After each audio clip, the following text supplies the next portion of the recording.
જૂનાગઢના માંગરોળ તાલુકાના આરણા ગામે ખાણ ખનીજ જે રીતે કરવામાં આવતું હોય છે, ખાણની લીઝ મંજૂર કરવાની સાથે જ તે મૂકવાની સાથે જ વિવાદ સર્જાયો હતો અને ઉચ્ચ કક્ષાએ ફરિયાદો કરી આ લીઝ મંજૂરી નહીં આપવાની માંગ કરવામાં આવી છે। છેલ્લા ઘણા સમયથી માંગરોળ તેમજ આસપાસના વિસ્તારોમાં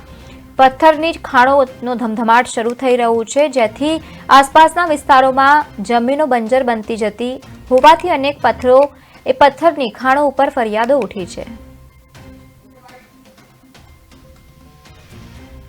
આરેણા ગામની જે ગુડાજલી સીમ વિસ્તાર છે તેમાં અમુક લોકોએ જે ચાલુ જમીન છે, ખેતીલાયક જમીન છે, ગુણવત્તા અને ફળદ્રુપતા ધરાવતી જમીન છે, તેમાં લીઝ પ્રોસેસની પ્રક્રિયા ચાલુ હોય। જો ભવિષ્યમાં આ ખેતીની જમીનમાં લીઝ મળે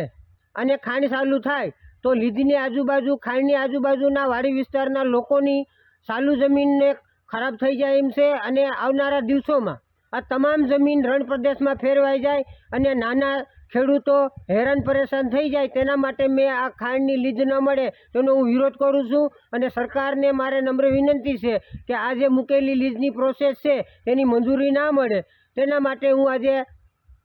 ગાંધીનગર સુધી મેં અરજી કરી છે। આરેણા ગામની